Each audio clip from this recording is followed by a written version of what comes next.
Hi, this is Mark Laughlin, living on the Raggedy Edge. Upgraded this steering head headset on my Tomac Cortez mountain bike. The headset that I'd put on just not too long ago, the bearings busted up, broke apart, and started binding up, and it almost felt like I had a steering damper on the front of my bike. So here's the old FSA headset, which actually I replaced the bearings in this twice. And you know, kind of have the larger bearings on the bottom and the smaller on the top. And I mean, they worked okay, I guess. But this Cane Creek 40 EC34 external cup sealed bearing headset feels awesome. Feels like it'll hold up a whole lot better. It's back to where my front end feels really nice and feather light and everything. So I'm really pleased with it. The cups were made of aluminum instead of the steel of the FSA, so definitely a lot lighter. I did go ahead, the process of putting them on was, of course, pull the front fork off, and I pulled the whole bike apart just so I could be working with just the frame and nothing else on it.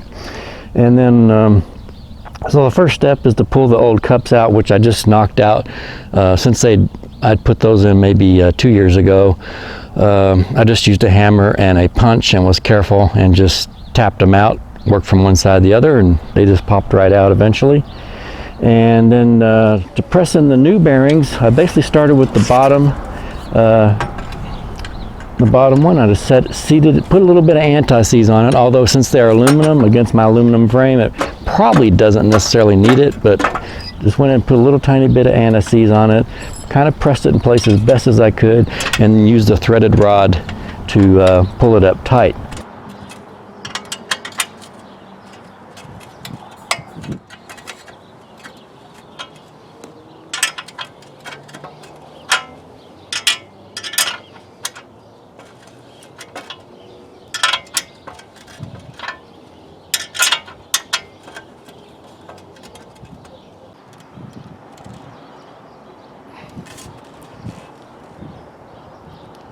Once I got the bottom one on, then I went and did the same thing with the top one.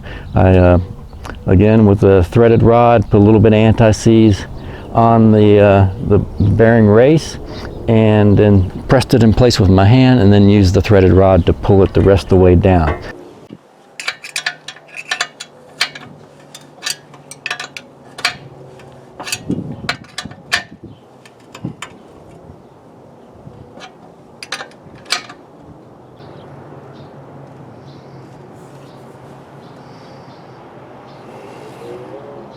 Then from there, I did have to take the old race off my rock shocks because they're made for the old, kind of those caged bearings.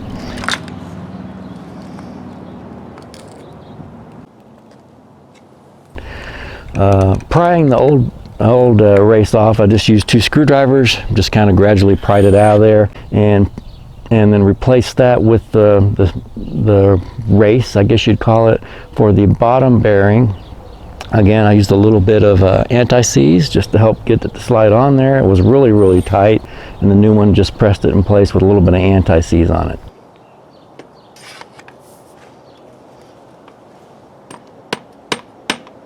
Once I had that done on the RockShox forks, I was able to put the sealed bearings in place, and there's a little bit of a taper on the top of them, so the taper goes up towards the top this way, and then the taper up here goes down that way towards the races. So put the bearing in place, slid the forks up into place, put the bearing in here, and then the seal cap here. You can see a little blue seal there. Put a little bit of grease on that. There was a seal down here too. Put a little bit of grease on it.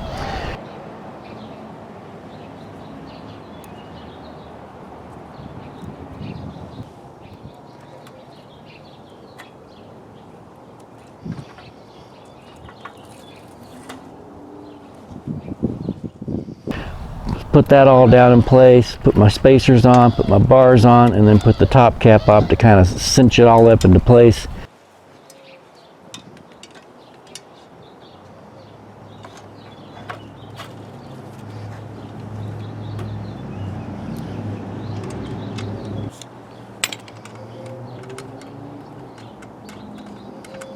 pounded on it a little bit with a hammer just to make sure that I got this seated down here good. Tighten this up kind of tight, maybe over tightened it a little bit, backed off, and then tightened it down to where the steering was nice and slack, but yet no play in the headset, and then tighten my stem clamps.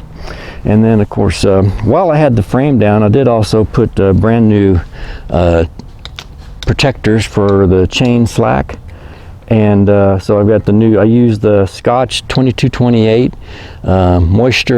moisture proof electrician's tape, which is very rubbery. I like it instead of the this little thin clear plastic protectors, because this really dampens the sound of your chain slapping against the chain stays, and of course protects your frame as well. With my Shimano, with the clutch on it, my Derailleur, as long as I remember to put the clutch on, I don't get as much chain slap as I used to, but still it does help out. So now running kind of front of the bike here, we've got our kind of like, I think they're lizard skin grips. I have the links down in the description.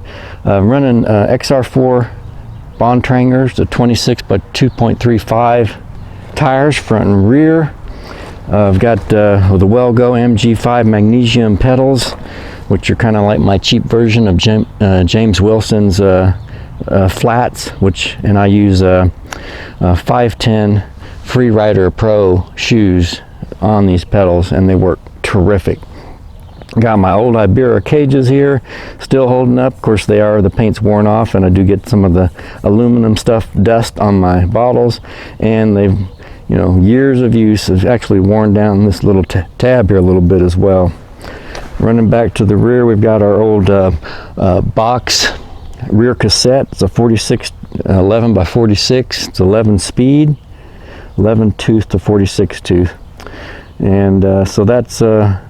And then we've got our Shimano XT shifters up on the right side of the bars up there to run the rear sets. This is a 1x11 now. It did come with a 3x9, I think it was, and this has been so much better. I haven't had a chain drop off since I did the upgrade. Got our WTB seat, which I really like this seat. So far the steel rails, they're a little bit heavier, but they've held up, whereas previous seats I've had have cracked them. So anyway, that's the status of the old Tomac Cortez. Should be good for another few years of serious mountain biking. It's Mark Laughlin, living on the raggedy edge. Please like, share, and subscribe. Thanks for watching.